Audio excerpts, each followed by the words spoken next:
Good evening, good morning, good afternoon, wherever you are in the world. It is I, the Southern Gooner, back in action after a nice hiatus. Wanted to check in and have a nice, relaxing fireside chat tonight as we talk about the Arsenal. Hope everyone is doing well out there. If you are up, we got a lot to cover here tonight. We're going to have the open phone lines here shortly. I'll drop the link in and you can come up here and we can have a good time chatting the Arsenal. Uh, what what a last few weeks of chaos this has been for the Arsenal. Definitely a few weeks of madness have taken place, and there's been a lot that has been discussed this week. We're going to try to get into some of it. Of course, I've always got some audio to break down. Got a couple of articles and a couple of different things we can discuss.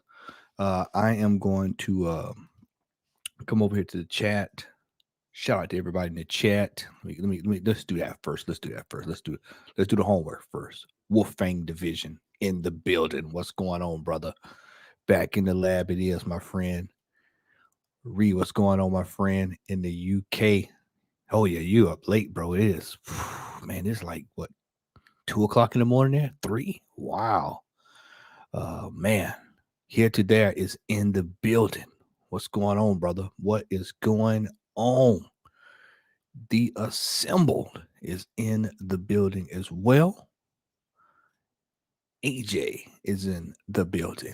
Good evening, gentlemen, as we get ready to embark on this Arsenal fireside chat tonight. I think this is what I'm gonna start calling this whenever I stream late. It's gonna be the fireside chat, got my little candle back there. It adds to the ambiance, as you would say.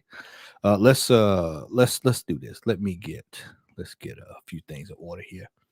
I'm gonna drop this stream link. I'm gonna drop the panel link. Y'all bear with me here. I can drop this in here. I think I should be able to. There you go. And I don't know if I can try to stick that up there or whatever. So I can see if I can save that chat there. But the link is in the chat. I'm going to take a max of 4 people. We'll be able to come up. Let me see if I can save this here. It won't let me save it, but it won't let me lock it in. Strauss, what's going on, brother? What is going? That's right. It's still in the afternoon where you at, man. What's evening, rather? What's going on with you, brother? Hope you're doing well, my boy. Big Steve is in the building. Oh man, so let's get into this. Let's get into the meat and potatoes of this discussion. So I've got a little bit of audio here that we're gonna break down. I love when I get good audio. I've been sitting on this one for about a week or two, and we're gonna delve right into this, ladies and gentlemen. Let's go ahead and let's start off with this one first. Let's start off with this one first. We're gonna have to go back and revisit the pain of West Ham, but we're gonna go back to the scene of the crime, and we're gonna play this audio and let's get this shit rolling.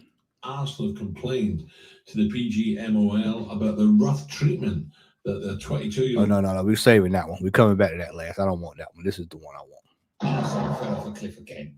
Let's hear from the Arsenal gaffer, Mikel Arteta. He spoke to TalkSport following Arsenal's 2-0 embarrassment at home to West Ham last night. He said the game was lost in both boxes. Very disappointing to lose the game the way we've done it. It was down to the boxes. We didn't defend well enough the true situation that we had to defend. That's all they had. And we generated 30 shots and I don't know how many touches in the box. They just mentioned is a record in the Premier League since 10, 15 years ago. So that tells you what the team is about and how much we tried and how much we wanted it. But the ball has to end up in the back of the net and we weren't good enough to do that today. It is a record. 72 touches in the opponent's box without a goal is a Premier League record. Doesn't need to go any further. That's all you need to know. We were in the box, but we couldn't score. I've been telling people this all year long. We're short. We're short offensively, man. We are short offensively. in the last month has exposed this. I sat right here with Lee. I sat here with Tony. I've sat here with Ola. I've sat here with just about anybody that wanted to talk about it. Kenny Ken, Jazz, we've all said it. We're short. We're short. Of course, y'all know the infamous chart will be coming out later on tonight. But we're short. Absolutely, Wolf. Come on up. Come on up. Come on up. I'm going to give me a few minutes here. I'm going to go through a little bit of a diatribe, and then we'll open it up, and then we'll have a discussion tonight. But we're short. We're short offensively. In the last several weeks have shown it. We said this coming into the season that we were short. I said that we didn't have enough offensively. You know, it's good to see brother Tony's coming around to it, because I told Tony beginning of the season, I said we need about several players. And he's like, oh man, are you serious? And now he's yeah, we need about 6-8 players. You know, we can sign a striker, but guess what? We need a backup for the striker, because if we lose a striker, we're back to where we were before we got the striker. We are way off the course. We're way off the course. When he says that tells you what it's all about, right? Well, I don't know what that tells you. It tells you can't score a goal for Toffee. I mean, 77 touches, as you said. 77. Okay. 77 touches in the West Ham box is the most since 2009 without scoring a goal. Is embarrassing. It's crazy. But you need a goal scorer. We've said it before. We do, but it's not even so much you need a goal scorer, because I think if the front three were not in front three, front three were chipping in, and Odegaard, who was incredible last season, then it wouldn't be as much of a problem. I mean, you look at, and you know what's funny is that Saka, for instance, a lot of people talk about Saka, and we'll probably speak about him. They're talking about his form this season. At the same stage last season, he's only scored this season 1 goal less than last season. And even an assist, he had 7 at this stage last season, he's got 6. So on paper, you go, well, actually, it's not that bad. But you can quite clearly see he needs a rest. He's struggling to get past his man as well, isn't he? Not so much that, but he's arguably Arsenal's most important player. They play him in every single game. Even at times, you said it before on the show as well, get him off. Don't play him. Well, he's hobbling about with 10 minutes ago and you're 3 He needs a break. I know he's durable, and I know he's that important, but at the minute, he probably needs a rest. But it's even like Odegaard. Last season, at this same stage, he had 7 goals, 5 assists, flying. This season, he's got 4 goals, 3 assists. You know, people were saying, people thought I was just making up numbers this past week when I was saying about those assists. You know, I've coined a new name for him. I was going to debut it this Sunday with Lee, but I'll debut it tonight. Space Ghost. Coast to coast. Space Ghost, coast to coast. It's 3 assists.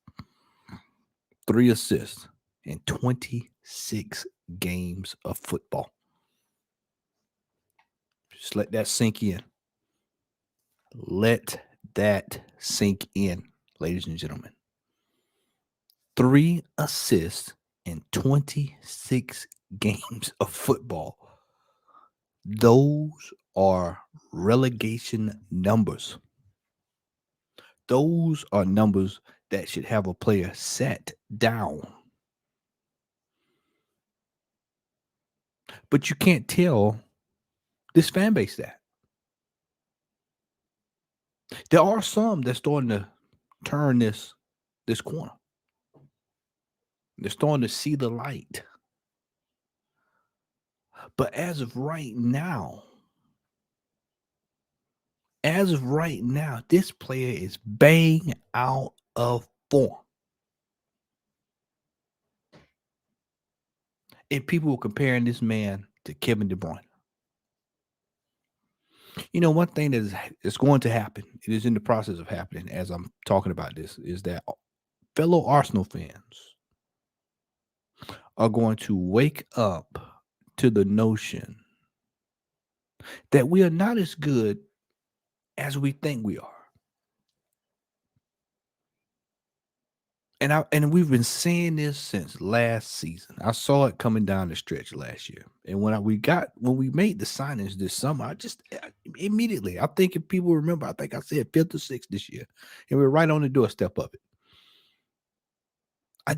With this manager changing the game plan, Everything's changed. Everything that we've done. We played fast last year. We played fast. We played with precision. We were playing with something to do. And then now he's completely changed everything. We've gone sideways to back. I know y'all have seen the meme going around on Twitter with the passing and the no passing into the channel, just sideways, backwards, sideways, backwards, sideways, backwards, sideways, backwards, sideways, backwards. And it's been like this all year. And I have to keep reminding people, let's not forget. People are clamoring for Thomas Partey now.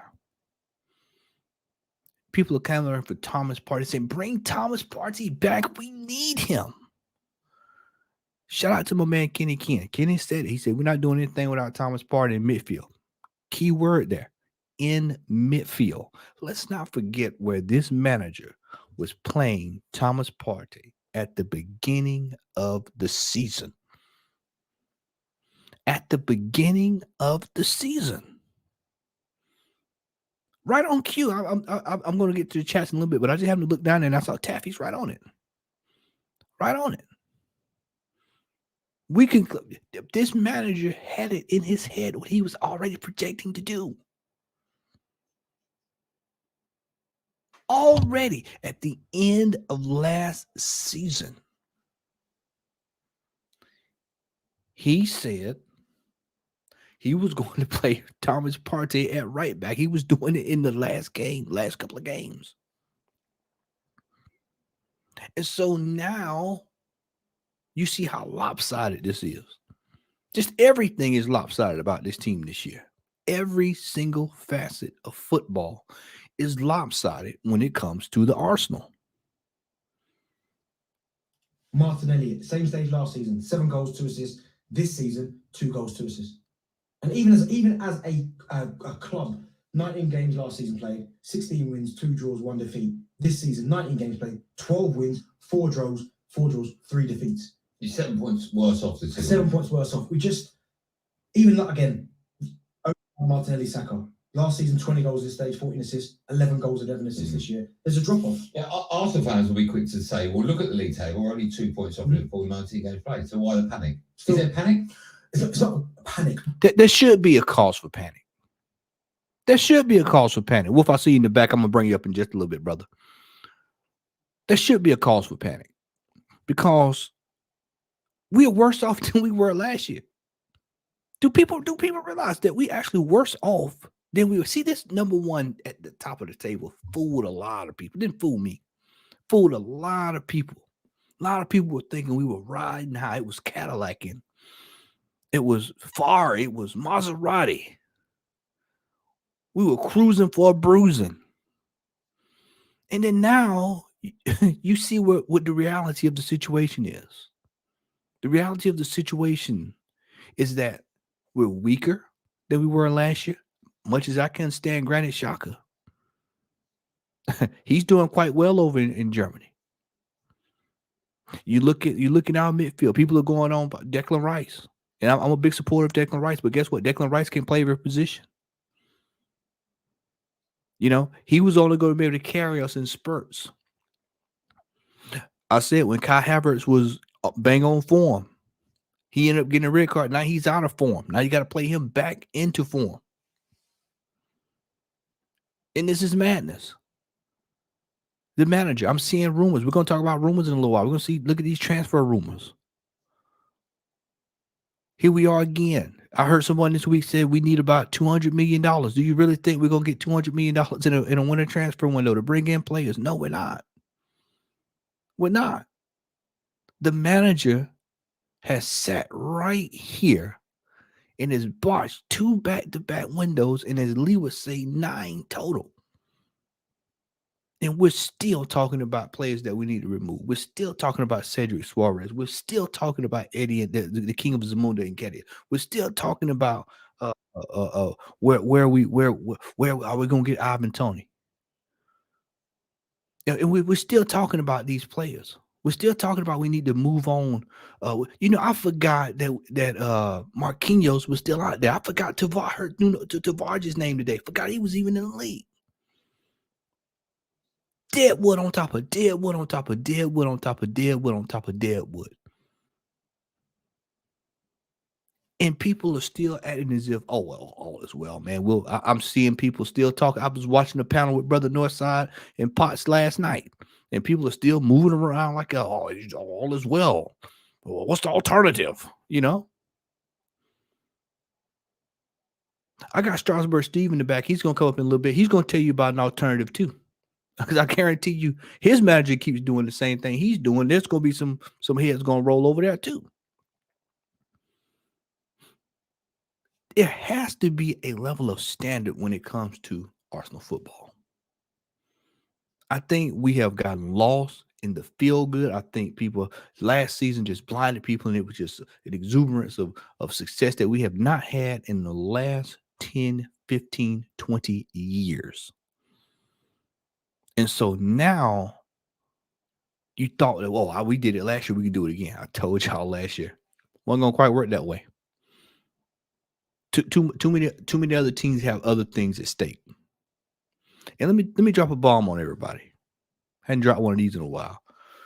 Manchester United will spend money in this window. They will spend money on what they need to spend money on. They will move people around, as we just saw a couple of hours ago. They will move people around to get in what they need. There's no way Sancho is going out the door without them bringing in something else coming in behind it. City is going to make some signings.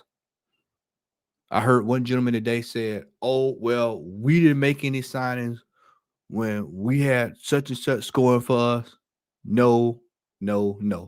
I love my City fans, but hey, brothers, let's get this correct.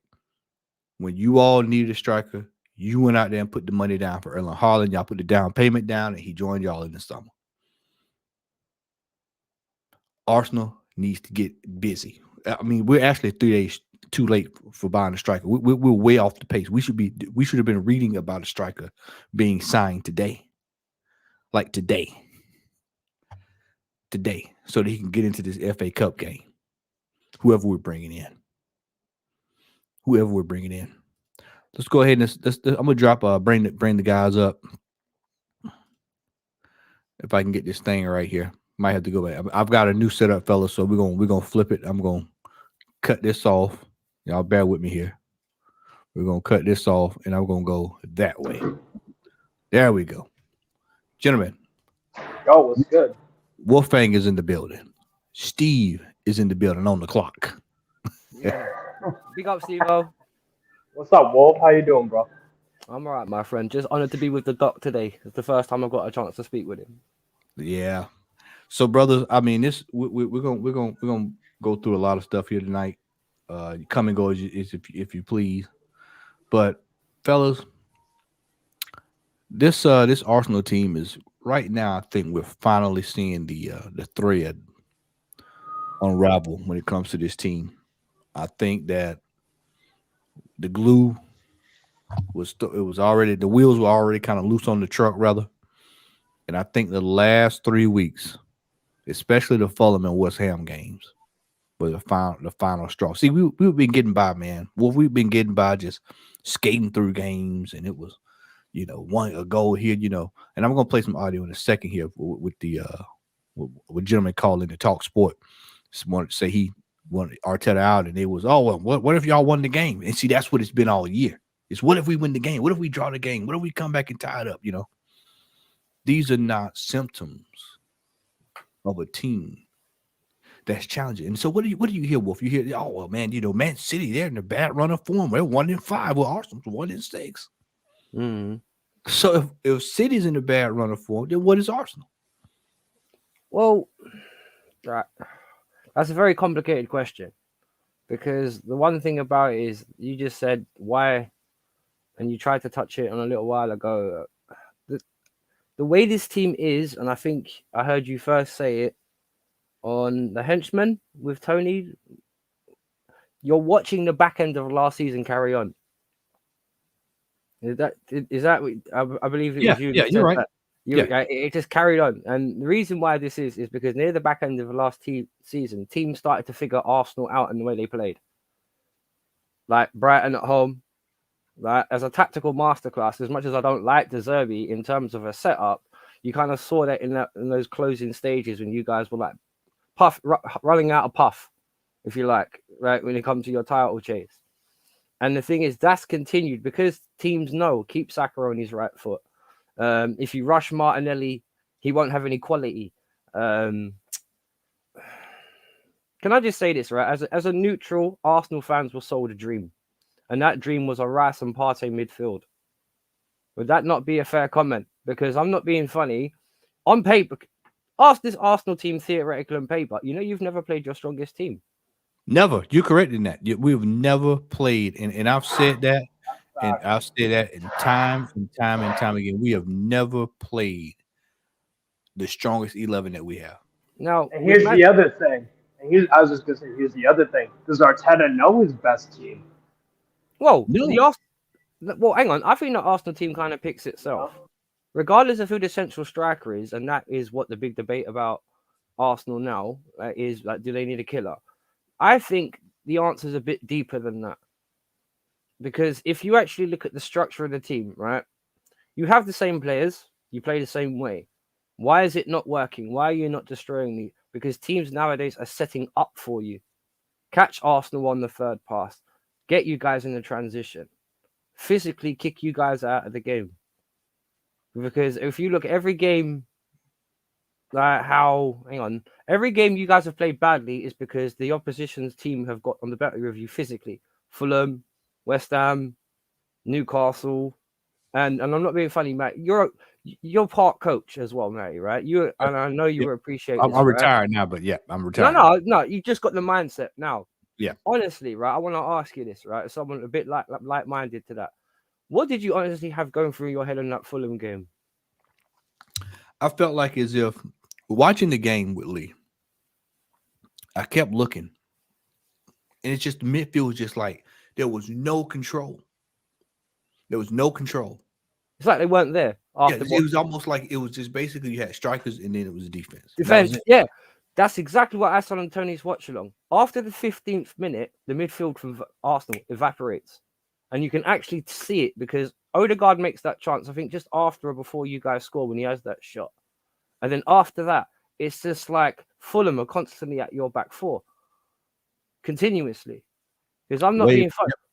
And it's not like one of those. I bet you even I think if Lee, you, Ola were sitting there, you guys weren't thinking if Fulham were going to score. You were thinking when. Yeah. So we basically. Yeah, I didn't even think about doing that. I might do that while you're talking. I might just pull the audio from it because Lee won't mind, and pull it. And I can actually show you. Matter of fact, that's exactly what I'll do. I'll tell you this. I'm gonna keep talking. I'm gonna go pull this up right quick, and I'll show it to you in real time. Right. Now, with the comparison to City, you just said about, right, with your better City have been without their best player for what, 3 months? How long is De Bruyne? Because one of their best. No. 4 months. 4 months. I think right now, personally, I give De Bruyne as their best player because Man City were good because their attack was so strong, and the reason why their attack was so strong was because they could always unlock you with De Bruyne. I was just gonna say, do you? Is there a difference between best and most important? Because you could argue Rodri. No. He's the best because out of everyone that Tipper flies, if you want Pep Guardiola's philosophy, that would be the go-to guy. Haaland's not that guy because he's not perfect. De Bruyne is. Yeah. If you know what I mean. When you got because one thing about it, as a midfielder, the only player you can honestly say, right? He's one and only. He's like Lampard. There's the one and only Kevin De Bruyne. He's more complete than Lampard in terms of his passing. Whereas you could find a Rodri. No. The thing is, I'm from me, you, Matty, we all come from an era of football. Not for you can say Rodri, but my go-to is always going to be Makelele. That's the levels I'm dealing with. Yeah. Right? Because I'm not. If you're trying to tell me Rodri is better than Makelele, you're smoking. You're smoking. I'm not going to be rude about it, but it's smoking because the way Makelele on his own would stamp out. I'm not being funny. I would still say Makelele was better than Kante. Kante had the engine, but the thing is, Makelele would be waiting for you.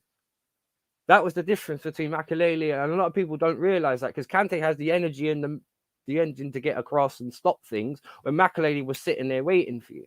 And with City, do I believe they're going to be the same monster? Probably not, because the components to the machine are missing. The Morrises are missing. The Gundogan's missing.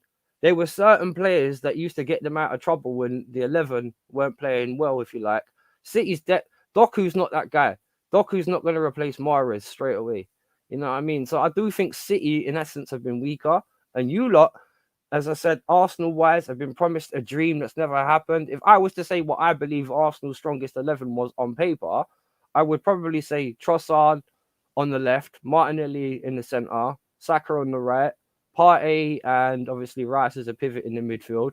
I've never thought I'd say this in a million years, but because of his physicality, I would play Kai Havertz over Odegaard. And to be honest, I don't even think the four at the back suits Arsenal, not with the players that you've got.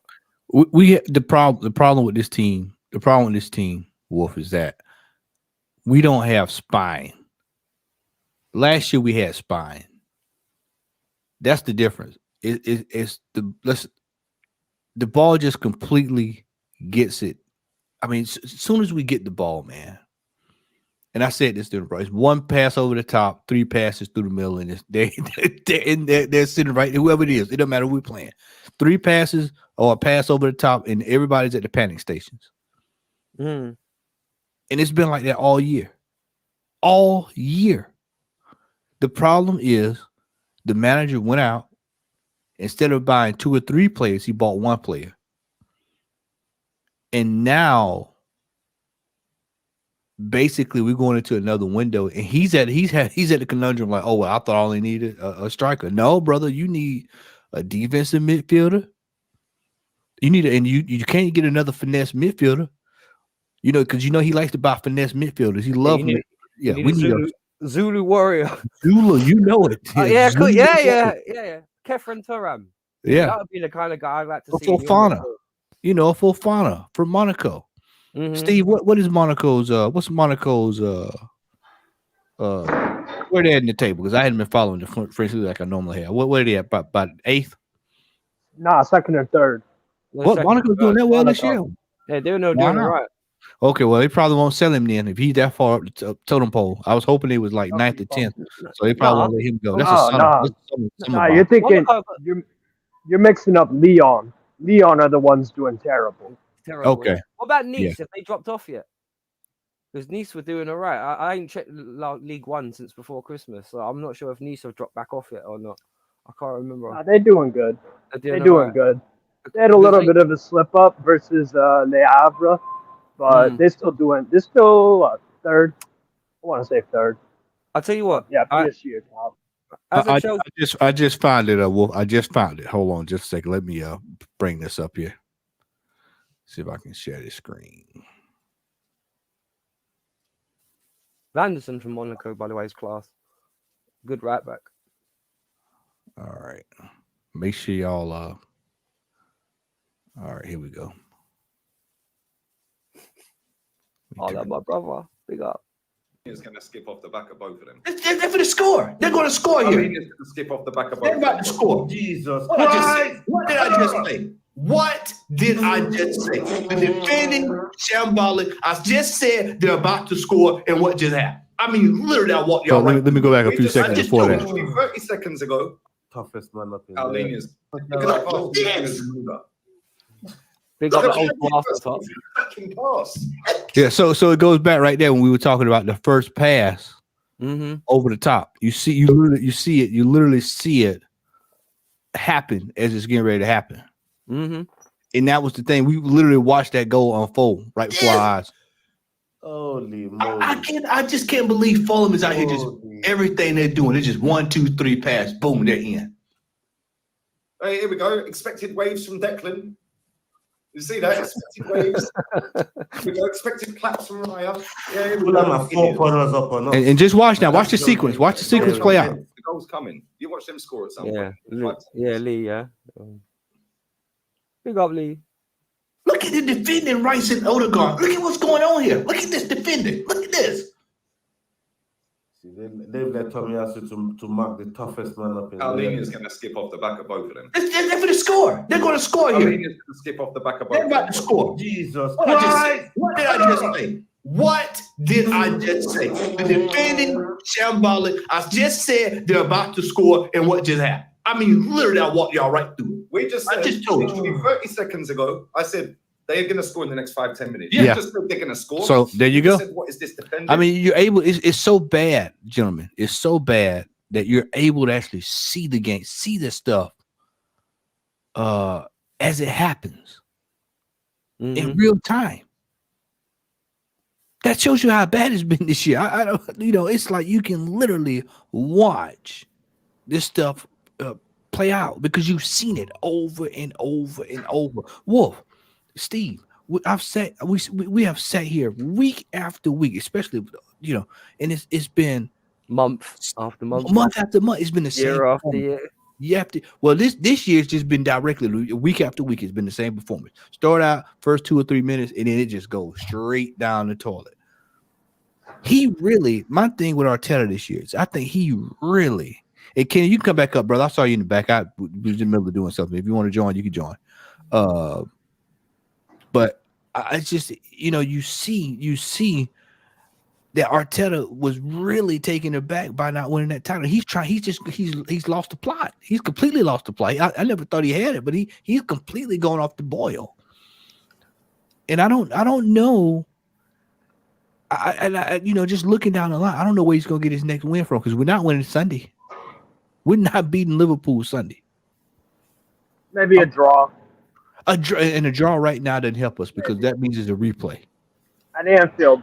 Yeah, at Anfield, and we already know it. You already know what's happening there. Yeah. So, go ahead, Wolf. No, I was just gonna say, can I follow on to what you're alluding at in terms of why we're literally the midfield disappearing is because the reason why Arsenal's midfield is weaker than last season, there's no doubt about it's weaker. And one of the reasons why is because Xhaka, love him or you hate him, did attacking and defensive jobs. That's correct. When he needed to link up the play between the midfield and the attack, he would push up with the rest of them. Partey would stay back. He would get into the box, trying to be a bit more like Odegaard's role, but he has that physical dynamic where he can, get in there, shoot. He can fight a bit. He's not afraid to put a foot in. You don't have that now. That's the reason why, as I said a minute ago, you guys were sold a dream of the Partey Rice midfield because Rice could do that job in terms of pushing up. He might not have the attacking quality that Xhaka has, but he can do a job or at least keep your midfield strong because there's two people there as anchors if they need to be. Because this is the problem. You've gone from a kind of like a two-man midfield to one when it comes down into the defensive phase of your play and wonder why you're getting ripped open much more easily. It's actually quite simple when you look at it. Yeah. Yeah.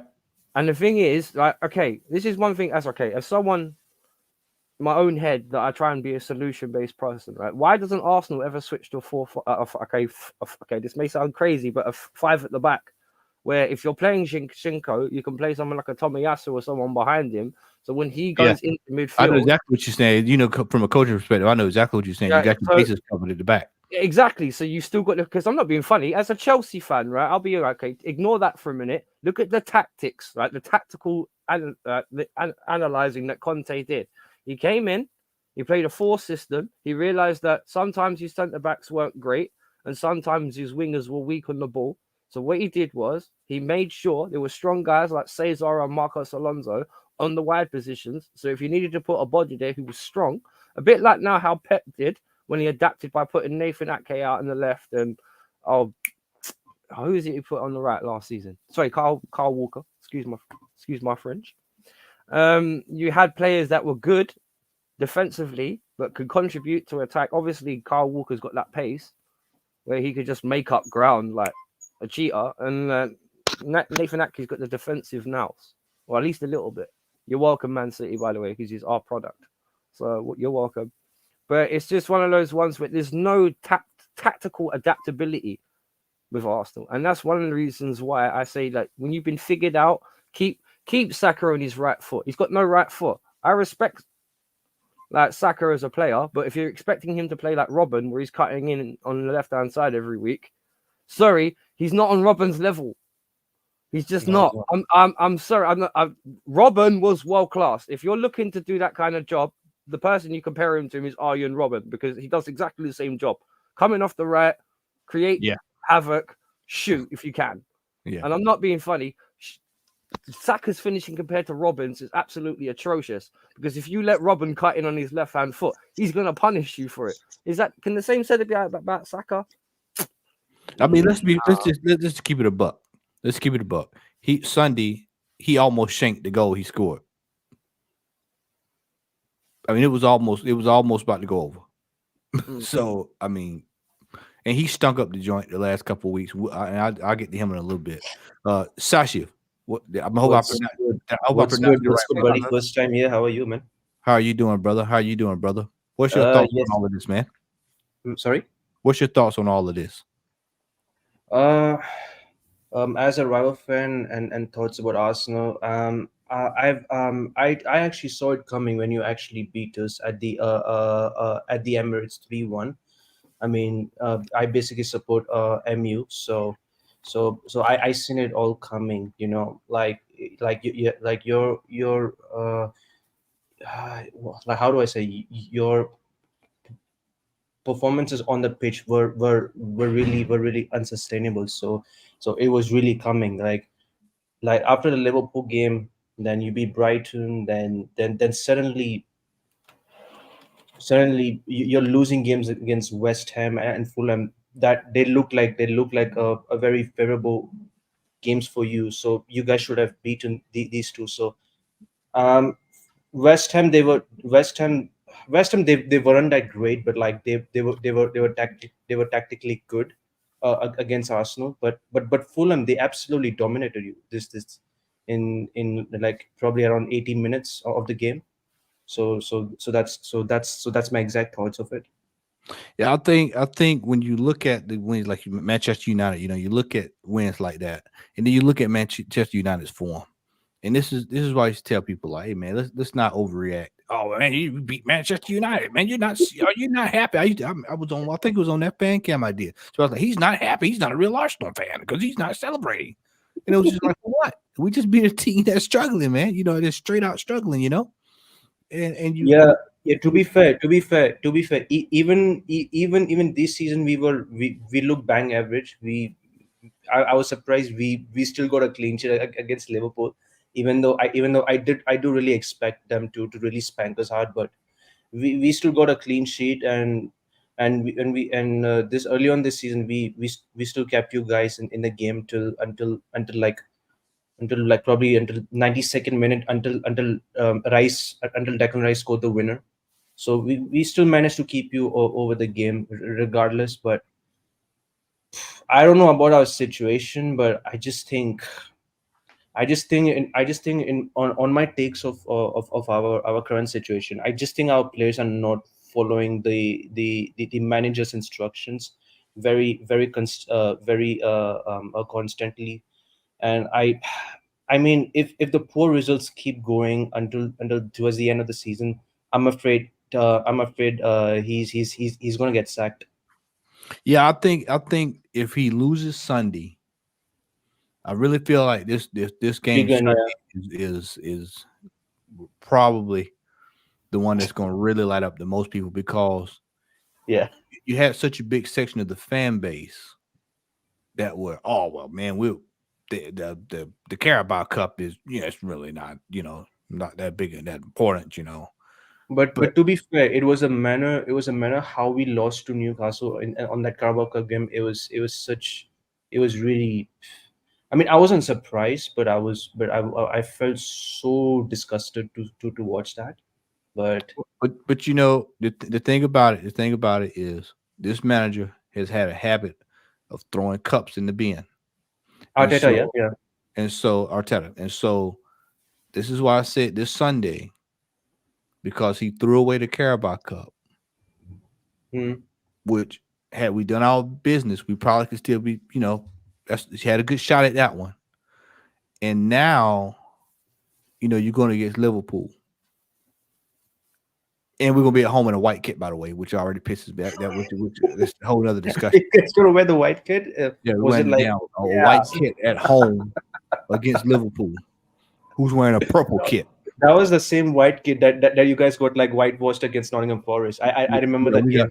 We got skint in that stupid. Yeah, we got skint. So we're probably gonna get skin again Sunday.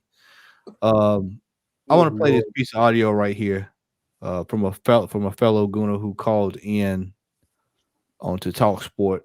I want to say this was a few days ago. Talk Sport. Yeah. So let's have a listen to this, y'all.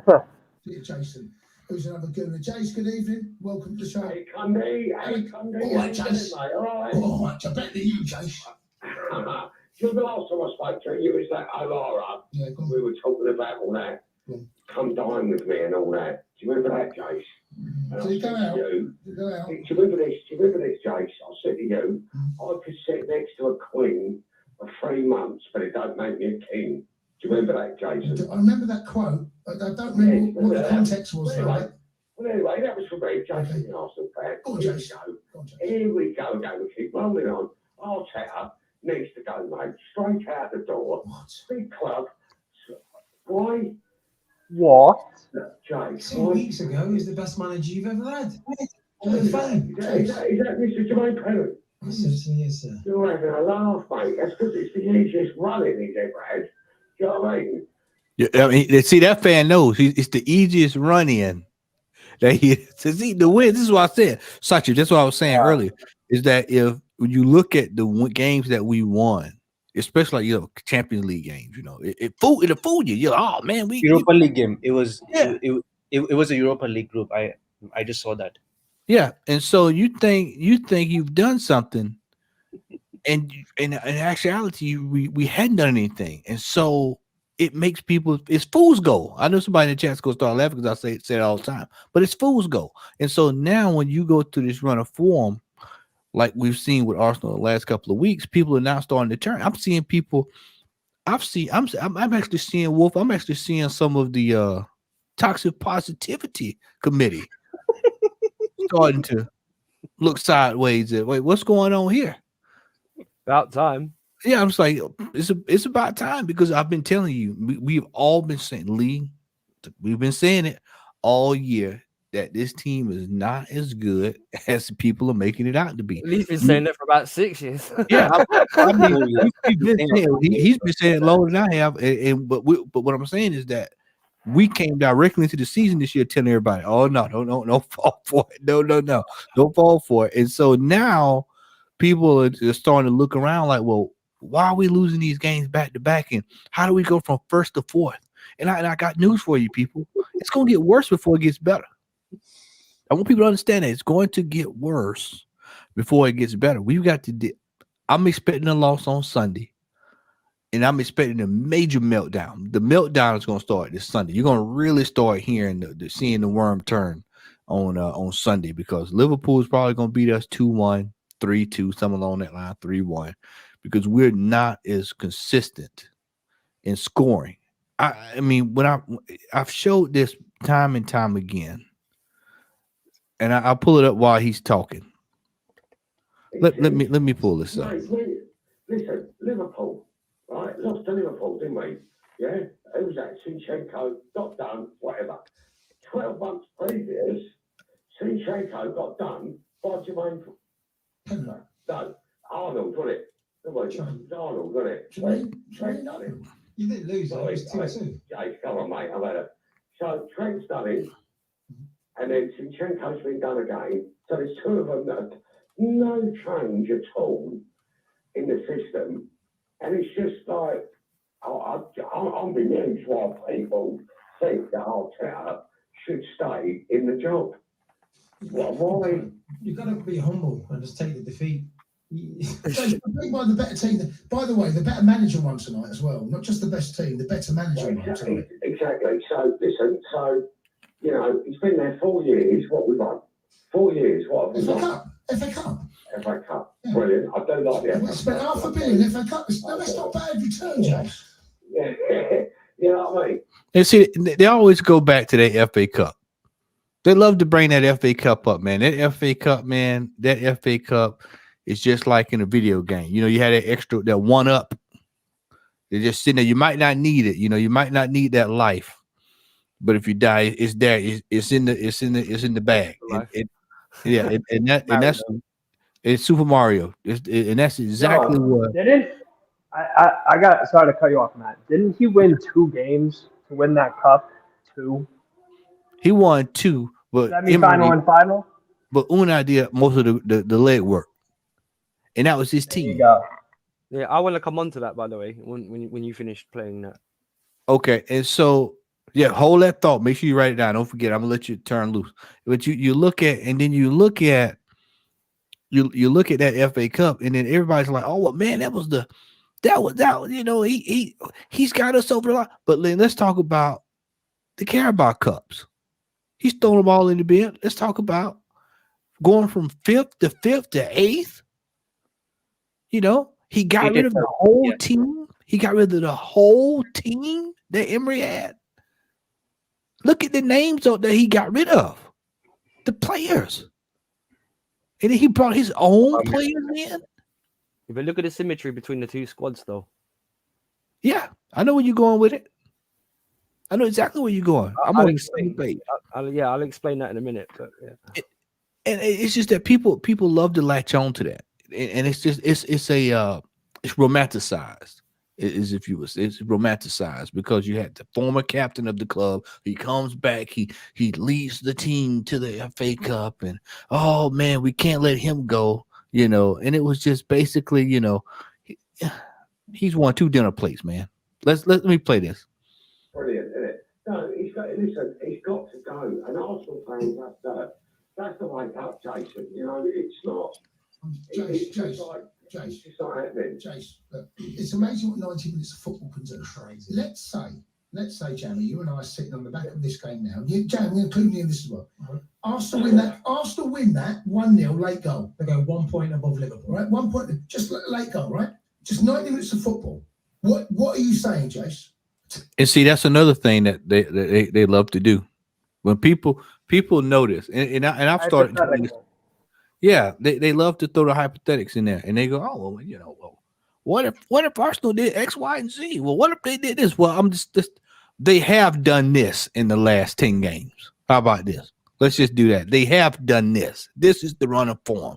This is the 72 touches in the box against West Ham. No goal. Space goals. 3 assists in 26 games. Let's go right here to this, right here up on the wall here. Let's go to this right here. Bukayo Saka, 9-11. Jesus, 7-3. Martin Odegaard, 7-3 assists. Oh, that's Trossard, 6 goals and 2 assists. Now look at the goal. This is what I have to tell people. Look at the goal conversion rate.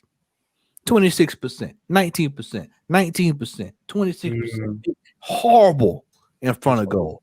Horrible in front of goal. Shot accuracy, 63%. Bro, that is crazy. That's the same thing we ran out of town. How can you have a shot accuracy of 57% but only have a conversion rate of 19%? 19%. That's mad. I got a question for you guys. Do you think it's easier as a manager to fix up a struggling defense or attack? Because I feel like attack. Yeah, because all you got to do is buy 1 or 2 players. The odds are if you buy 2 attacking players, one of them is going to work out for you. Yeah. A defensive Diaby, for example. Diaby versus Werner. Yeah, defense, you have to instill. You have to get everybody on the same page, and it's hard. It's hard to get everybody on the same page. This is why a goalkeeper, by the way. Exactly. Bingo. When you got 6 goalkeepers you've been through in the last 5 years, God, that's chaos in itself. So you look at the back line, and you see, and this is something that's people haven't thought about. You look at our back line. I told Tony Clark Gunner earlier this year. I don't know if people remember this, but I told him, I said, we need another center back. And he scoffed at me. He scoffed. He started laughing, and I was like, "No, I'm serious." And I can just imagine his voice right now. I can imagine him. I can imagine him saying, "Matt, what are you talking about?" Yeah. What are you talking about, man? What are you talking about? But see, he sees it, because if we lose either one of those two or anybody across the back line, or Ben White, who is quote unquote injured, quote unquote, we know what that is, and you got Zinchenko, who you don't even count him at the back. Look at the back line. We really only have 3 people at the back, and Kivio ain't cutting it. And y'all know Kivio ain't cutting it. So you look at the defense. So we have holes all over this team right now. You've got non-scoring midfielders and strikers, and then you've got defensive players who are, they're hanging on for dear life, and we just hope nobody gets an injury. You're just praying nobody gets injured. You have to just hope and pray like your center backs ain't gonna get injured. You have to pray that Saka don't get injured. Otherwise, you have to play Reece Nelson on the right. And if Saliba, if one of his center backs gets injured, then you have to play Kivio or either done. or Ben White. Yeah, done. It's done. Done. It's over. Done. The season is washed. Done. You can hang it up. And whose fault is that? It's the manager. $700 million. 700 have been spent on this squad, and these are the problems that we have. And this is what I've been raising hell about all year, is that we have given this man money after money after money after money after money. And I asked this question on Sunday. Who trusts this man with another $200 million to go into the transfer market to do what he needs to get done? If anything, he will go all the way down to the 18th division of Brazilian football, and he will come back with some 16-year-old striker, and he'll try to sell us on a pipe dream. This is what they've done over and over and over. $50 million on Gabriel Jesus. 21 games, 7 goals. 21 games. Bukayo Saka, 26 games, 9 goals. We were sitting up here slaying the king of Zamunda because he had all of it. He was throwing out these numbers. Then you hear that everybody else has the same numbers. We are in a world of hurt. A world of hurt. Wolf, I know you want to talk about that FA Cup squad. Well, what I want to, the squad in general, not just the FA Cup squad, but the squad I inherited to the one he's got. Now, if you actually look at the symmetries between the two teams, Odegaard is Ozil, right? Or Saliba is Koscielny. You know what I mean? Where I'm talking with the hype goals, if you know what I mean. Like, all you've done for me in your squad in terms of, you've taken your squad back to how it was just before Wenger left. In terms of the structure of the team, you've got 1 or 2 players in each department, but basically you could still use a player in every department. Arsenal over the last 15 years have always been 3 players away from winning the Premier League. Would that say that's not a fair appraisal? No, we've always been. It's always been 2 or 3 players. For under Wenger was the defensive midfielder away. And then it was one year we was a striker away. And then you remember that's the year we needed a striker. We needed some actual attacking, and he didn't go buy an outfield player at all. He said there was no one available. That's that year. Yeah. And then this year you're looking at a striker. And then last year you were looking at center backs. Well, let me rephrase that. Wolf. Last year you were looking at center backs. This year you're looking at everything. Because we need everything. And we all, and just be realistically, we know maybe one player at best will come in, and it's not going to be Ivan Toney. I'm coming around to the fact that Ivan Toney is not coming to this squad. No, he's not coming. Well, hang on. Well, we're always talking about the current Arsenal squad then. On that point. Right. And I bring up a point again that I made earlier in the sense of your strongest 11. Maybe, right, and I know I'm not trying to excuse Arteta here, but if I was the next man coming in, right, I'd probably be Timber right back, Tomiyasu left back, Saliba, Martinelli at the back, and I'll try and find a way of getting Partey back into. Can anyone actually tell me why Partey doesn't play for Arsenal anymore? Because I don't know. Injured, maybe injury. I guess. I'm going to say this. I don't think Arteta likes him. Yeah, I was going. Steve, I'm getting ready to get to it, brother. You're right down it. This manager, he is one of the most cutthroat men I've ever seen. Emmitt Smith Rowe saved his career. He saved his career. He literally saved his career. That's another person. He gets burnt, by the way. ESR. Shout out to him. He gets burnt to crap by Arteta. Yeah, he I want saved ESR at Newcastle. I want him. Let me tell you now. He saved his career, and then he had a little bit of an injury bug. Hadn't been seen. He moved on. He got the new shiny toy. He moved on. You look at Aubameyang when he was here. Was scoring goals, doing fine. Would not play him and Lacazette together. Completely ruined that just completely killed him. Pepe.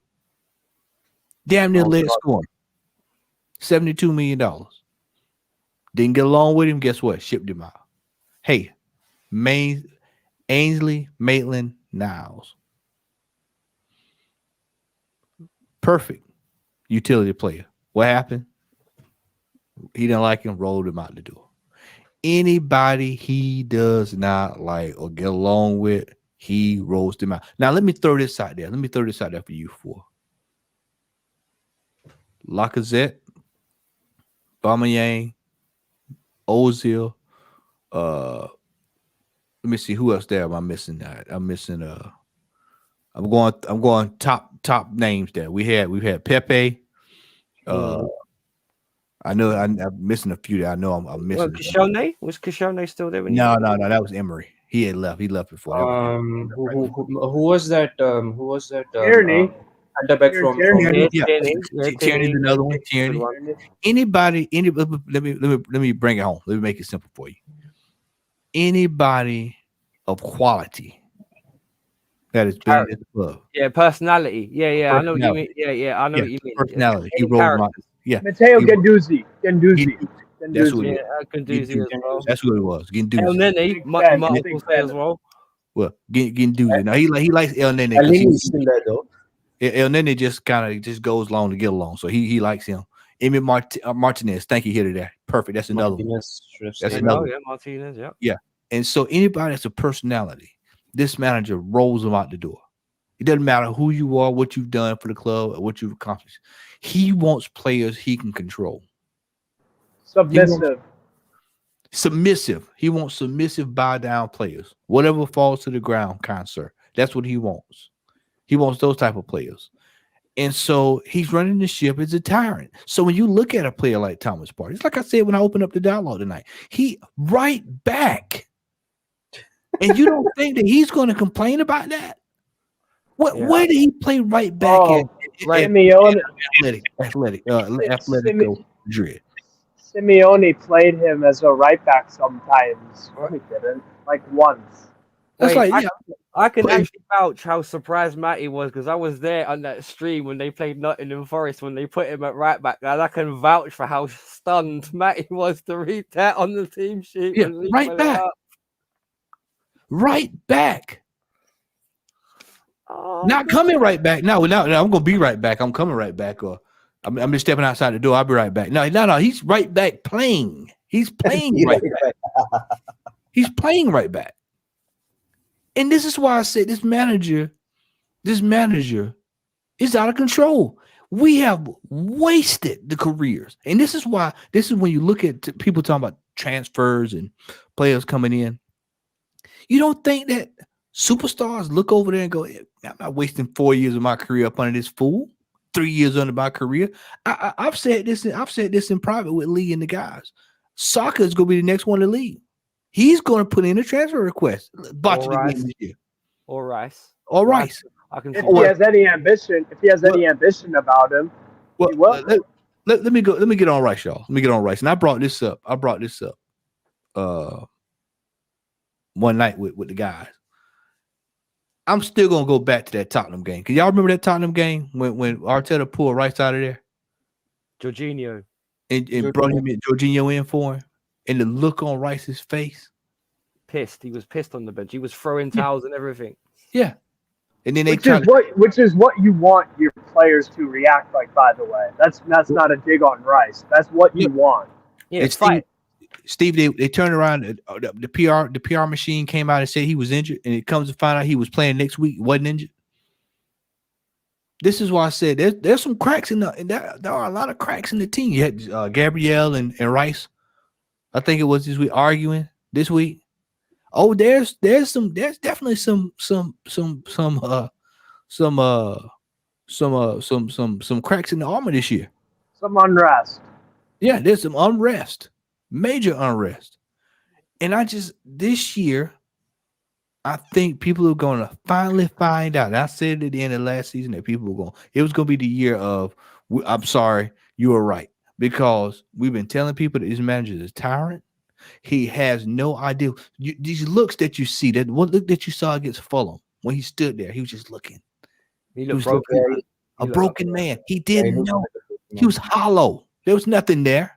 There was no strategy to get we're gonna fix it up. I looked over at Fulham's coach. By the way, he basically brought on. He basically took off Martinelli. Basically, he was your best player against Fulham, which was why I wasn't that surprised. Why why did he even take him off? And the most surprising thing was he took off Ben White. Yeah. See, and then with the game Saturday, he starts Eddie and the King of Zamunda. He starts the King of Zamunda for 90 minutes. That's crazy. For nowhere.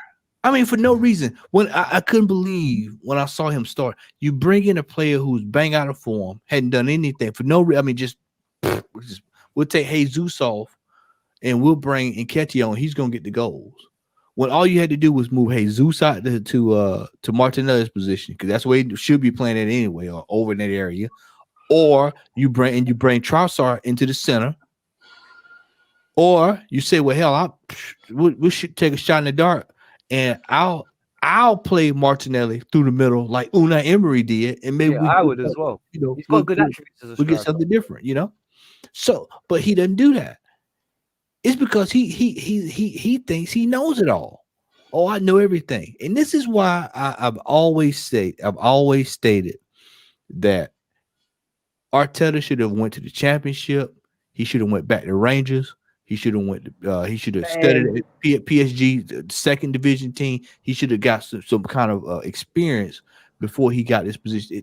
He probably looked at this position. Oh, I'll never get this opportunity again. So I'll do it. And then now he's in. I say it all the time, bro. Yeah. Go to what Real Betis. Yeah, go to Leon. They would have suited him better than coming to Arsenal. Go ahead. Go on. I was just gonna say he can't handle the spotlight.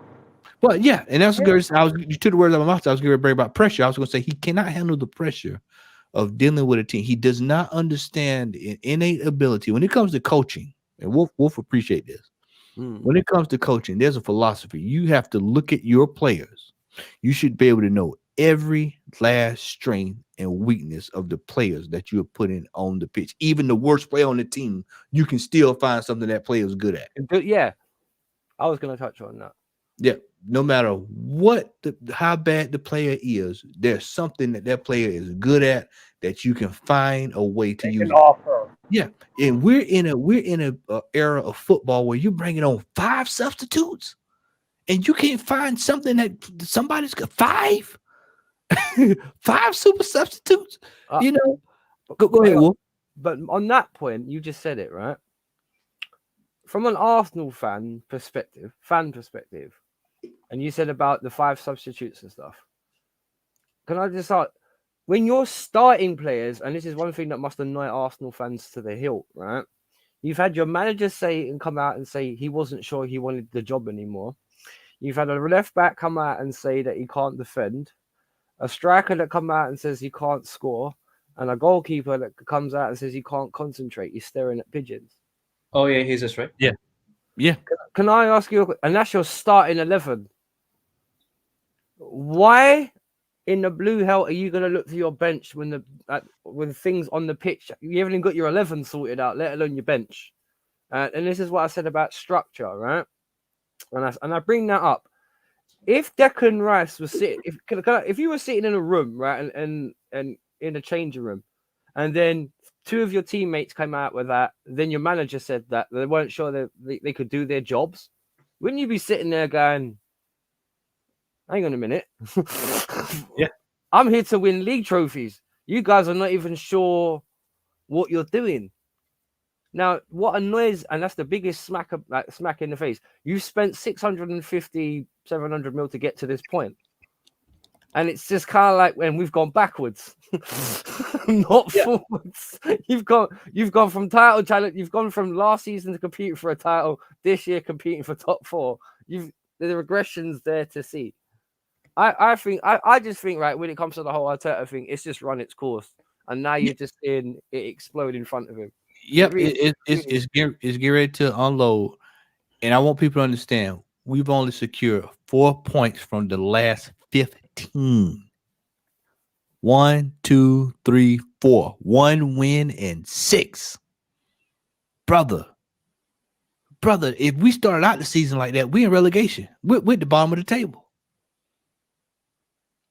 What's saved us this year is these draws and these last minute gas wins. Last minute wins. Yeah, and it's time for Looking people, down especially. Yeah, it's time for people to sit down and have a look. I'm gonna make this picture very clear for people. We're doing nothing that's no different than what we put Arsene Wenger out the door for. Right now, we're doing the exact same thing. We fired him for 4th. We're in 4th. We weren't competing. We're getting put out of cups. We're not competing. Nobody realistically gives us a chance. We're not winning no Champions League. Everybody on this panel knows. You guys got AS Porto. Is it Porto? Yeah, Porto. Porto's putting us on. We couldn't beat Sporting Lisbon. It's a good team. Porto, yeah. We couldn't beat. It's a good team, but they got. Steve, we couldn't beat Sporting Lisbon last year. yeah. The hell make you think up there we're gonna beat Porto? Porto are better than that. I know again. But the thing is, what I will say about that Porto team, they're flawed. They are quite flawed in terms of discipline. Yeah, they're flawed. Discipline. You know what? Discipline for Porto. Arsenal can beat Porto. Definitely. Yeah, Arsenal can beat Porto. The problem is we got to score. That's the problem. We got to score. And we're not a good away team, by the way, this year. We are not a good away team. Go look at the loss against the PSV on the road. Yeah, 2-1 on the road. No, we're not good. We're not good at away, and we're struggling at home. Yeah, we're struggling. I mean, this year we're gonna really get found out. The next 2 months. I kept telling people, I said we got Liverpool 3 times coming up, and people are, oh man, it's the boogeyman. He's just the boogeyman. The boogeyman's coming out. Oh man, he's scaring everybody. No, I'm just telling you the truth. You know, I was pissed we should have beat Liverpool a couple weeks ago because it was an off day for them. We had them right there for the taking, and we blew it again. And anytime it doesn't go his way right away, he blows it. Look at this game. Follow him. Scores a goal. First 5 minutes. Bang. What happened? Nothing else after that. He had no other plan. There was nothing to do. Oh man, I'm not going. We stink. And I've been telling people all year, the numbers don't lie. I showed y'all those numbers: 26 goals, games, 7. 3 in the 26. Havertz is only a few goals away from being in the top goals of contributors for Arsenal discussion, and he came to the party late. I mean, it's just a complete and utter chaos at this football club. And I'm finally glad that some people are starting to turn the corner. I've seen a couple of people this week turn the corner, and it's time to start questioning. Does this man need to get another crack at top dollar on this team? Because what's going to happen, gentlemen? Let's just call a spade a spade. Manchester United's getting ready to go through it, and we're going to be going through it. We're going to be stuck with a lot more dead wood in the team than what we need. Dead wood. I've been saying whoever y'all got over there at Chelsea Wolf, we need to get whoever y'all got doing the transfer business to get that kind of money for Kai. We need We need people like that in the club because we got to get deadwood out of this team. We have so much deadwood Same in this Arsenal squad. It is absolutely atrocious. It is absolutely scandalous.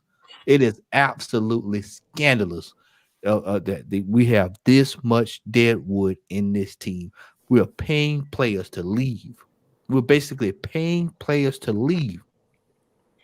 That is the one that hurt Arsenal a lot. You know what it is? long term. You know what it is? That's what separates all of our teams. I think that's the chief. Are you Man United fan, right? Yeah. That's what separates all of our teams from Liverpool, City, Real Madrid, Bayern. They don't really have deadwood. Well, They don't that's really one have thing deadwood like that. I was gonna say about Chelsea's team. I'm not being funny in a way. I'm kind of how the season's panned out when it comes to Arsenal's and Man City's and Chelsea's squads and all that. I'm kind of glad my team's done what it's done because we literally ripped the crap out of everything straight away in one bang season, like Matty said. And even though people say we spent 1 billion, hey, we made 650. Yeah, I mean, I'd rather rip it up right now. People say, well, what would you do? Would you bring in somebody now and start over? Mm-hmm. I would say, yeah, I'd rather do it now because you get it out of the way. I'm a New England Patriots fan. I'm a American football, I'm a Patriots fan. Get him out. Start over. Rip it up. Let's start from the scratch. I'd rather get it done and start from the right way than to continue to let this man continue to keep bringing in Kiviors of the world. Fabio Vieira's. You $65 million on Kai Havertz. $65 million, 300,000 pounds a week. 300,000 pounds a week. I have to head off, people. Take care. Take care, okay, brother. Have a good night, man. Enjoy it, bro. Thank you. Take care, brother. And you 65 million top dollar. You look at the money that's being spent. It's just you could have got Amrabat and Madison. Madison, Amrabat, you could have got Kudu. I mean, you can go down a list of players we could have got. Could have put the down payment down on Partey in the summer. Hey, you know what, man? We know y'all going through. We'll give you 35 million right now. So that way, all we got to do is just sort out the number. No, we just completely have botched it. I just, you look at Runnison, we still got him on the books. I mean, you look at this, and it's just like we've got a squad of gobbledygook. And this is why I said it didn't start that way, though. It didn't at the beginning of the season when you had Balogun, Tierney. That's another one. All the depth that you had there at the beginning. Because I'm not being funny, you didn't need a striker when you had Balogun. That's when you sold him. You didn't need a left back when you had Tierney. Then you just sent him out on loan. And who was the other one they got rid of? Oh, there was it was Balogun. Let me see. We got Balogun. We got Xhaka. Sorry, Xhaka was the other one. Well, he was on the way out of the door anyway. Yeah, I know, but it was the problem with that was you did not go out. You did not go out and get the.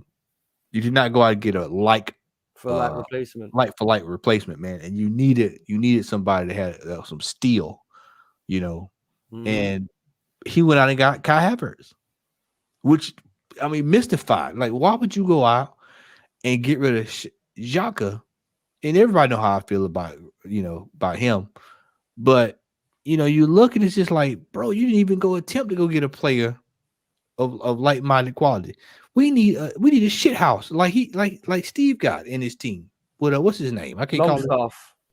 Longstaff. Joe Wellington. No, I said no. Bruno. Bruno Guimaraes. Yeah, all right. Yeah, you need a shit house. Yeah, you need somebody. We don't even have one of those. We do everything. You should have got James Ward-Prowse and Declan Rice from West Ham. Me and Lee clash about Ward-Prowse, but yeah, I'm all for Ward-Prowse. And that's what I'm saying. You had the money was there, and so now. You're coming into January. You're here in January now, and it's like, okay, well, is he going to spend? No, we're not going to spend. We're going to probably get a loan and one for the future.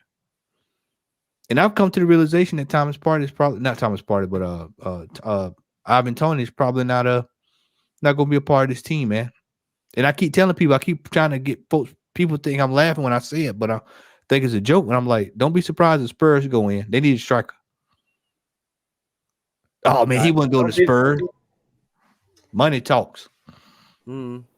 Don't be surprised if he just stays in Brentford as an Yeah, I IOU. can see that too. I could very well see that too, because he could very well say I owe Brentford for sticking in there with me during this whole thing. So I could definitely see that. Plus they got injuries on their front line. So yeah, I could see They that. don't have to sell, by the way, because he's still bound by contract, this Tony. So they could actually stall him if they wanted to. So you're right. Yeah. They don't have to sell. They really don't. Yep. But yeah, I mean, we've got a lot of problems here at this football club. Somebody here asked me earlier, I think we're gonna do it against Liverpool. Now, we're probably gonna lose that game. It's not gonna be a blowout. It's not gonna be like 5-1, 6-1. Like, it's gonna probably be a nice 2-1, 1-0 professional win from Liverpool this weekend. That's the way I see it. And then I think this weekend will finally be the first nail in the coffin for Arteta. And then he's gonna have to act. And this is probably gonna force his hand in the working in the transfer window. Now, what he's gonna do, like I said, I don't know. But I can tell you right now, our team is about as bare as that shelf behind Steve. We need to be restocked, just like that shelf right there. I mean, I say hint, Steve. Get to it, bro. Yeah, that shelf it encapsulates Arsenal's season. Absolutely encapsulates Arsenal. Mark Taji, what's going on, brother? Yo, what's up, y'all? How y'all doing? Man, what's your thoughts on this, man? We're gonna probably hang around here for another 15 minutes or so. What's your thoughts on this Arsenal team? I'm gonna step away right quick, fella. All right, bet. I mean, my thoughts on the Arsenal team, honestly, guys, we don't do good business. When it comes to transfers, when it comes to getting the right players in the door, we don't do good business. And my main issue with this manager is when he wants someone to go, there's always a problem. It's never a sweet exit. It's never all right, guys, like, you did well, you can go on your way. It's more of a bitter exit, even with Xhaka. Like, when he got in his interview and felt like he was never loved by the Arsenal fans, it's like, wow, everyone's leaving with a sour taste in their mouth. But mostly with this team, it's just hard to believe that they can win anything because of the mentality. They're always trying to convince us that they have what it takes, or a couple good performances, and all of a sudden we have the best midfielder in the world, or we have the best winger in the world. Just over a couple performances, it's like, yo, like, we talk about progress, we talk about process. Like, let's see it play out into a trophy. Let's see it play out into, going above and beyond. I mean, I appreciated something tangible. Exactly. A trophy. Something, that tangible thing is a trophy. That's exactly. it. Boxology, bang on right there, mate. It sums up into a trophy. That's the reward of any philosophy or good team. All good teams win trophies. Even the Leicester team was a good team. That's why they won a Premier League. Exactly. If you're not winning nothing, you're not a winner. That's it. End of story. And they won an FA Cup.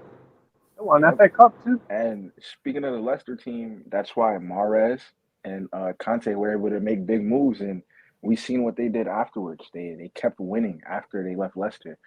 So, I mean, that's just my biggest issue with the team. I just feel like whenever you get too invested with Arsenal, they never come through. Or, sorry about the microwave, but they never really, they never leave you satisfied. You never leave like, yes, like, we got the best of everyone this year. Like, we really did it this year. It's just, it feels like we know we're better than West Ham. We know we're better than Tottenham, but we haven't done anything to just truly separate ourselves from these teams. Like, Chelsea and United and City have separated themselves from the pack. No matter how bad they get in the future, no matter what happens after, their teams have gone so far. It's like, all right, like, they've reached that next level. So it's time for Spurs, Arsenal, and Newcastle and Aston Villa to really, ascend and become bigger than what they are right now. So, well, there's one thing I will say about what you just said. It's not just the fact with Arteta that all the players have always gone out on dirt, if you like. It's the fact of, as a business as well, he's run Arsenal into the ground a bit. Oh yeah. Because I'm not being funny, because I thought I'm not being funny yet. You can say what you like about Chelsea, right? In terms of we buy flop players, but at least we make money back. Oh yeah. How How have you got rid of Aubameyang, Lacazette, Pepe, Ozil, who the other names in the chat, and you've not even cleared 50 mil? Yo, And if you look how much you was spent on How buying much? all these players, Look how much they sold Matteo Guendouzi for. Look how much. It's like that was like 14 what, 12 million? million? Yeah, 12 million, Nothing. 14 It's million. He's worth triple. He was called up to the French national team last year, and he might even play in the Euros. So I always think when it comes down to Arteta's management, he's never used all the tools at his disposal. Because I'm not being funny, right? Let's again, as I said, I'll bring you back to the Arsenal squad. Arsenal, on paper, have one of the best teams in the Premier League easily. Again, regardless of the front three, right? Because me personally, again, I would play Trossard on the left, Martinelli down the center, Saka on the right, or flip it up and put Saka on the left. Because that's another thing I want to see as well, because I want to see how creative Saka is in terms of, like, you know what I mean, like, is in passing. Can this boy actually cross on a regular? Can he become a creator? Can it? Because I don't want to see Saka the Robin clone anymore. I really don't. It's boring, and you're not I Robin. think that's a disrespect to Robin at that point, man. Like, No, I think no, not really. Because when Robin, one thing about Robin, right, and this is the one thing he was better at Saka than he was the kind of guy. Once he got the better of you, that was it. You were done. That was it. That's very true. He would just beat you again and again and That's again. very true. Even if you tried to be physical with him, it wouldn't matter. He would just leave it behind. I would say Robin would channel down the middle sometimes and get those last runs, or like if a ball knocked off, like his goal in the Champions League final, right place, right time. He always made that run down the middle. Well, the thing is, this is what I don't get. Why not Saka on the left? You know, chuck Martinelli on the right, or Gabriel Jesus on the right, and then put Martinelli down the center and have it different. Because one thing about why Saka's looking so bad is he's always forced onto his right foot. He hasn't got a right foot. Sure. That's why he's not. You know what should happen is what they should do is they should be able to be free. They should everybody across the front should be able to interchange. Interchange, move around. Natty will tell you this: if you interchange position, if you're man marked, you lose your marker. It's hard. It's harder to defend. Yeah, it's harder. It's harder to simple defend. Football, and that's what's so frustrating about Arteta. He misses what's really in front of him. I mean, seriously, it's in front of you. You know that. You know what? You know why, right? Because he's inexperienced. Yeah, but hang on. I'm not a world-class coach, but I would put Saka on the left. Why doesn't he do that? Where's the creativity? I'll say it again. Where's the adaptability? He's an inexperienced coach. Exactly. You, in theory, you've been coaching longer than he has. In theory, I've been coaching longer than he has. Different level, but different level. I'm just being serious. Let's just be real. When you could look at the game at its basic, we've been coaching longer than he has. Wow, that's sad, man. Look at. This is why, you know, when you watch a manager like, oh God, I got his face just playing this day. Coaches Burnley. Company. Oh, what company? Vincent Company. Vincent Company goes down to the championship. I mean, with chicken scraps. They were chicken scraps when he was down there. He gets down there, and then, you know, he goes down there, and look what he does. He goes down there, develops a philosophy. Dominates. I think they set a record for goal scoring or something like that, or whatever points or whatever. And then they win a trophy. And then, you know what? He might actually, you know, find a way to get him out of the relegation. And so then you look at that, and it's like his resume will be more. People will be coming for him if they let him go. He'll get another job. He'll get a job without problem. That's why Burnley didn't fire him. That's why Burnley haven't fired him. Exactly. So they could see something. It's just the results aren't quite there yet. This manager, you've seen us bottle after bottle after bottle after bottle. Fifth, eighth, cup runs thrown in the toilet. A European, we look at his European record alone. At home, by the way, is ridiculous. His European record at home is ridiculous. When we lost to Villarreal in the semifinals, I don't know how he survived that. 2-2 at home. 2-2 at home. A couple of seasons ago, we got knocked out. Dundorf, or whatever it was, all these weird teams, you know, Jerusalem and all these teams, and we can't deal with them. Rapid Vienna, you know, we look at all these teams we struggling with. and then this manager here. Like I said, this year is the Olymp- final oh. year. Olympiacos as well. Olympiacos, forgot about that. That's another one. We have completely blown it when we've had opportunity to do something. Anytime there is absolute any pressure on this team, we fold. There's pressure Sunday, by the way. There's a lot of pressure on this game Sunday, and I know if we go out and we beat Liverpool, they'll change the narrative. I told you, it's still here. We got a chance, but we all know what's coming. We may get past Liverpool, but we'll go to Oxford United, and then we'll get put out. Even Porto, I think Porto is going to study us very well. That's what I said earlier. I said they'll be up for it. That's what I said. That's not easy. That's not a gimme. No, people are it's Porto. Like Porto, we can't beat Sporting Lisbon. If Porto, like I said earlier, if Porto can just keep control of their own discipline, manager included, because he's Conceição's a bit of a hothead. If they can just keep their discipline, keep the ball, and just play the game, I think they could beat Arsenal.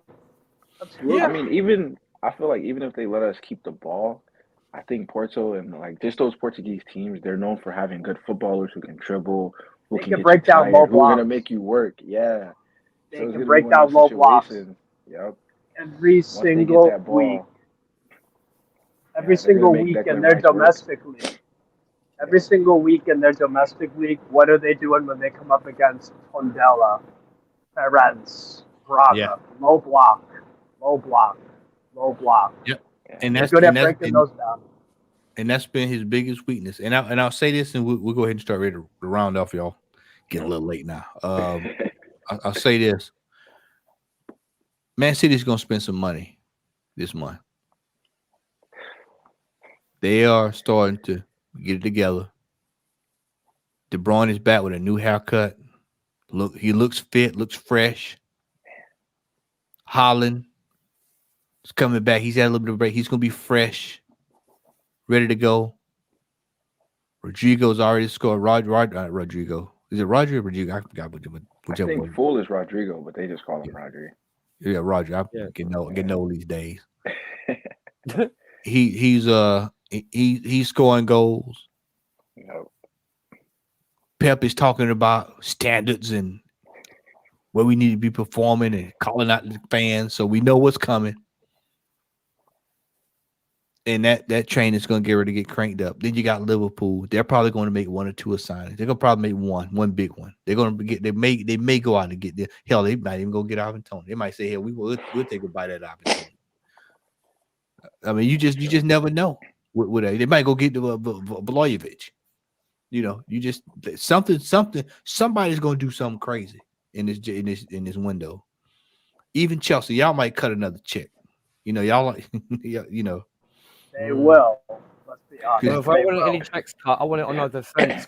I'm not being funny. I like Reece James, but unless we can fix him and our left-sided like defenders, like Cucurella ain't good enough. Ben Glass, Chilwell's never fit. Yeah, we need to sort out our defense. I like because the way we play at the moment, we play better than Arsenal and we play better than Man United. I'll say that right now. Our style of play is way better than both of theirs. Because at least we have approach. Yeah, I have a style of play. We don't have a style of play. We just have. That's what I mean. That's it. The only thing with us is we don't finish our dinner. But if we find a striker like Arsenal find a striker, we'll demolish teams. Yeah. You know what I mean? When we beat when we beat Spurs 4-1, that didn't flatter us. We should have beaten them like 9-1, 10-1. Jackson missed like 5 chances. It was like, what? How these guys imagine if Liverpool had a striker versus us on Monday. They would have won the game 12-1. Well, I'm not going to lie. Big up Isaac's goal, by the way, against Liverpool. The way he opened up his foot. I will say he's quietly gone along the season, and he's a good player. I wouldn't mind seeing him in a Chelsea shirt. No offense, Steve. Yeah. I wouldn't mind seeing him up top for us. But Nkuku is if we finish 10th fucking place, I'd dip too. All right, get away, man. 10th's ours, man. Hey, man, Eddie Howe's got 2 or 3 more weeks, and he's out of there. He's gonna be. If he loses to Sunderland, get out. Oh yeah, he's done. He loses Yeah. that game, he's out. Y'all know. Yeah. He loses the supporters if he loses that game. Yeah, he's not losing. He's not losing the Sunderland. Yeah. Wait, Chelsea is a historical failure. Are you Oh, sure I you've been think watching he is. history correctly? Okay. If you think 20 trophies over the last 25 years is failure, thanks. Okay. I was They just gonna they say. forget about that. They forget Yeah. about that. It's because Well- it's convenient. Oh no. Chelsea, 1905, not 2004, by the way. I supported Chelsea before Abramovich, so yeah. You kiss my guys, back. before you had Abramovich, you had Gianfranco Zola, Wise, Saïd, Rude Hullet. above, Wise, Pullet, Flo, Hasselbank, Good Johnson, Lampard, Terry, Gallas. Yeah. Yeah. Nah, yeah, I was just gonna say, just to touch on Arsenal one more time. I was thinking about like 'cause I remember you had made like a community post about Saka and being overplayed, and I was gonna say like, his family might feel some type of way when they feel like he's getting overworked or something like that. But I just wanted to say I feel like the players eventually will get tired of Arteta if they're not winning, because they're gonna look around and they're gonna be like, all right, all these younger players are winning, we need to win, and he's putting all of the pressure on us. If things go bad, there's excuses. Like I think the players are gonna tap into his mind and be like, he can't lead us there. Mark, you just wait the next 6 weeks. You're gonna see all this start play out. You just watch. And the way Gabrielle and Rice were arguing, that made me think like, whoa, something is going on. Hang on, you got a bigger problem as well, by the way. Let me tell you one thing: if Arsenal maintain their level and they stay in the Champions League spots, I've got to enlighten everyone. Everyone needs to start worrying about our players, and I'll tell you why. Do you know the Champions League format changes next season from the traditional group stage into the leagues form, right? Yeah. That means there's about 6 or 7 extra games for everyone to play in Europe before you even get to a knockout stage. Wow. There's going to be added international fixtures. And let me add this from a coaching perspective, which I know Matty will. For fitness, in terms of resting your body, 6 weeks pre-season, too short. Too short, bro. And then you got you got your South American players that's going to be playing Copa America. Oh, that's true. So they're playing an additional maybe 30 games extra a season. Yeah. I tell you what, if you guys stay in the Champions League and back Saka plays gaming, you'll be lucky in 2 seasons if he's not injury prone. Yeah. I mean, true. he has a habit of running them into the ground. Gentlemen. Go on. I was going to say, gentlemen, this is we're going to go ahead and round it off here. Gentlemen, this has been fun. I've enjoyed this fireside chat. Wolf, tell everybody where they can find you at, brother. You can find me at Wolfgang Division. I'm quite often with Matty's partner in crime, Tony, he's my great friend of mine. And I'm finally glad, obviously, to be sitting here with Matty having a chat. Obviously, it's been a long time coming. I've really enjoyed what Matty's opinions are. Please, if you haven't, put a like and a subscribe on this guy's channel because he's a top guy, always spitting facts, and I've never seen the guy lose his cool. Thank you to everyone in the chat as well. Some of the people that I know, bigging me up as well. I appreciate Kenny Van TV as well, was with us a little while ago. Big up Mockology as well, always in the chat as well. Big him up. Strasbourg Steve, big up Strasbourg Steve, our resident football guru, always watching football. Glad to finally speak to some of you guys again. Big up everyone, because obviously everyone's lovely and I appreciate that. Thank you, Matty. But yeah, you can find me at Wolfgang Division. I'll be doing a Chelsea watch along. I think we'll play Saturday. One day, if Matty's free, I would please join Tony on a watch along if it's not too late or early in the morning for you, whatever. It'll be a pleasure to have you, sir. I would love you on my channel. Thank you for the opportunity. Hey, no problem, brother. Appreciate it. Steve, tell everybody where they can find you. He's over there representing over at the football terrace. Yes. So yeah, you can find me there. I'm doing Strasbourg Steve today. Doing a Coupe de France watch along and then a Serie A one, Bologna Genoa. So gonna do that, and then on Saturday you can find me on Newcastle Fans TV, freaking out as I watch Sunderland Newcastle. So yeah, Steve's a bad man. He can stock the shelves and have a podcast as well. Bad man. Martology, where can people find you at, brother? I know you hopped on the stream. I'm just hopping on, but hopefully you can find me next time on here. Don't forget to like and subscribe to this guy. You gotta get you a channel, bro. Get you a channel, most definitely. Yeah, Mark, come on my channel as well, but you'll be more than welcome. Please. Oh, I appreciate everyone. that, man. Everyone All right. won. Sweet, Hey, man. Well, I same, bro. appreciate it. Look, everybody, want to say Happy New Year to everybody. Thank you for joining. Like, share, and Happy New subscribe. Year.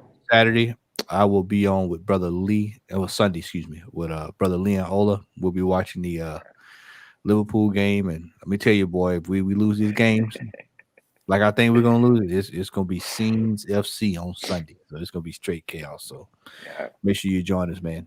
Hope everybody have a great weekend. We are out. Happy New Year's, man. Happy New Year. Peace.